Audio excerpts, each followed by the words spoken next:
मध्य प्रदेश के मंदसौर जिले के भानपुरा थाना क्षेत्र से एक बेहद सनसनीखेज और दिल दहला देने वाला हत्याकांड सामने आया है, जिसने पूरे इलाके को झकझोर कर रख दिया है।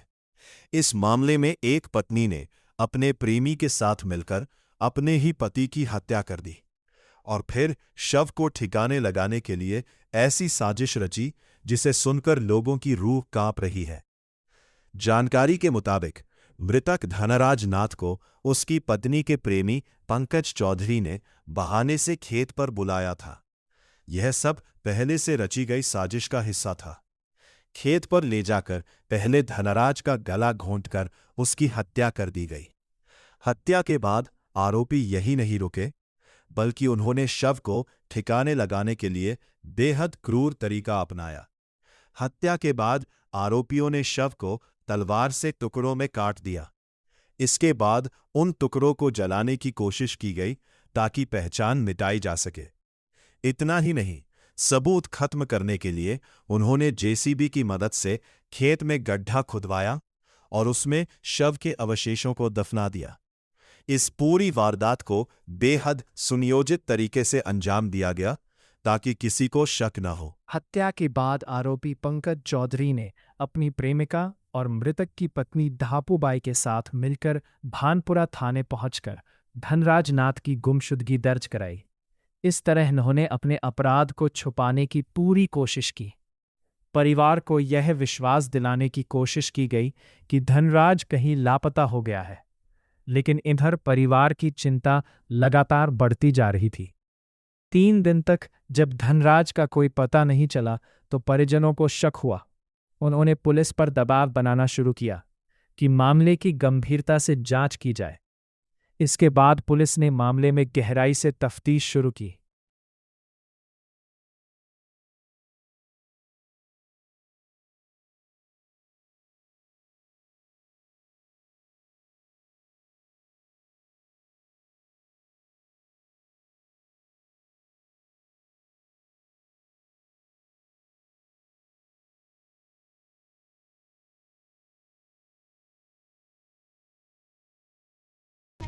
अ, 10 तारीख के दिन नाइट में 8 बजे के आसपास वो घर आ गए थे। फिर पंकज चौधरी जो है, वो जो धनराज भैया हैं, उनकी वाइफ, उनके बॉयफ्रेंड है वो। इन लोगों का अफेयर लगभग 5 साल से चलता आ रहा था। फैमिली में भी पता है और पूरे गांव के लोगों को पता है कि इनका अफेयर है। उसके बाद में सब ने डांटा, समझाया, सब कुछ किया, पर वो नहीं मानी। जब धनराज भैया को जैसे डाउट होता, शक होता, वो बोलते कि ये गलत है। इन बच्चों से कहते थे तुम मम्मी का ध्यान रखो, वो सुधर जाएगी।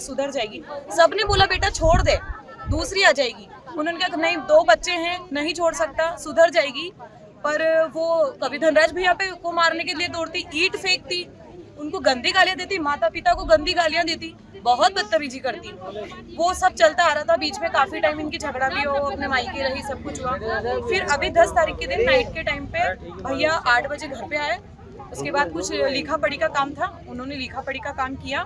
फिर ये जो चौधरी है, कलाल जो समाज से है, क्या नाम है, पंकज चौधरी। तो ये पंकज चौधरी बाइक लेके घर के बाहर आया और देखा, किसने, बेटे ने देखा, बेटी ने देखा, जो भी परिवार के सदस्य थे सभी ने देखा कि पंकज चौधरी बाइक लेके आया है। सर उनको बिठाया और कोई प्रोग्राम था वहाँ पर, ये लोग पताशे वगैरह कुछ लेने जाते हैं तो वहाँ गए। फिर वापस से घर भी छोड़ने आया वो। फिर घर छोड़ने आया तो सब लोगों ने देखा हाँ ये दोनों बाहर खड़े हुए हैं। जैसे घर वाले इधर उधर हुए और भैया को लेके वो बंदा फरार हो गया। उस रात के बाद अभी तक उनका कोई पता, अभी हमें पता नहीं लगा। कुछ पता लगा कल मॉर्निंग में, परसों के दिन, जिस दिन वो गायब हुए उसके 1 दिन बाद में इसकी माता जी जो थी, मतलब धनराज भैया की वाइफ, पूरे घर वाले दुखी थे, परेशान थे, खाना पीना सब छोड़ रखा था, लेकिन उसके चेहरे पे एक सल भी नहीं था। और वो लहसुन काटने के लिए गई, और वो भी अपने बॉयफ्रेंड के ही खेत में गई। बच्चे ने बोला कि मम्मी मत जा, अभी पापा मिल नहीं रहे हैं, ये गलत है।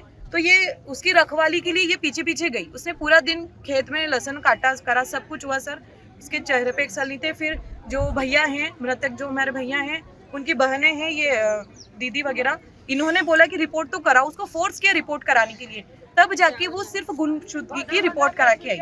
और कुछ नहीं। फिर ये तहकीकात हुई, इनकी रिपोर्ट्स वगैरह जो है डिटेल, कॉल डिटेल वगैरह ये सब कुछ मिली, उससे थोड़ा प्रूफ मिला तो पता लगा कि वो जो चौधरी जो है कलाल चौधरी जो है कलाल, उन्होंने खेत पे उन्होंने खेत पे ले जाके उनको बहुत बेरहमी से मारा, तलवार से काट के मारा।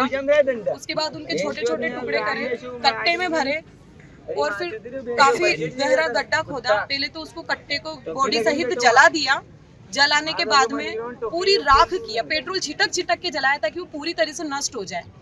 उसके बाद में जो वो उनके जो राख बची थी, जो हड्डियां थी, उनको मतलब पूरा सबूत मिटाने के लिए इतना पूरा अपन डूब जाए, इतना गहरा गड्ढा खोद के उसमें पहले तो इन्होंने अस्थियां डाली, फिर मिट्टी डाली, फिर राख डाल दी और फिर उस गड्ढे को पूरा खुद के कुएं पे, ये बात चौधरी के ही कुएं की बात है, ये सब कुछ कर दिया। फिर दूसरे दिन वो फ्री हो गया, फिर खुद ही रिपोर्ट करवाने के लिए गया। उसकी पत्नी भी गई। ये सर हमारे जलाया नहीं जाता, हमारी जलाया नहीं जाता, हमारी समाधि दी जाती है। ये तो हमारा धर्म भी भ्रष्ट हुआ, इसके साथ साथ हमारा इंसान भी गया। ये सर हमारे साथ बहुत गलत हुआ है। हम लोगों को आज आप चक्का जाम कर रहे हैं, न्याय चाहते हैं? न्याय चाहते हैं। मेरी बात सुनो, सबसे बड़ी बात एक मिनट मेरी बात सुनो। एक इंसान का ये काम नहीं है। मेरे को तो ये चाहिए कि उसका मकान पाट देना और उसके घर में आग लगा देना, और आपसे नहीं समझ रहे हो तो दो को बाहर निकाल। मेरी बात सुनो, एक मिनट। सर सबसे बड़ी बात ये ये एक ही बंदे का काम नहीं है, उसने सुपारी देके करवाई है, तो हम ये मांगे हमारे पैसे का कुछ नहीं है। गरीब लोग हैं सर, कमा के खा लेंगे, पैसे से कुछ नहीं होता। हम चाहते हैं जो गुनहगार है, जो भी इनमें मिले हुए हैं, वो सब लोग पता लगे, उनको भी सजा हो, ये हमारी मांग है। आपका नाम? मेरा नाम करिश्मा है और जो मृतक है मैं उनके चाचा की लड़की, ताऊ जी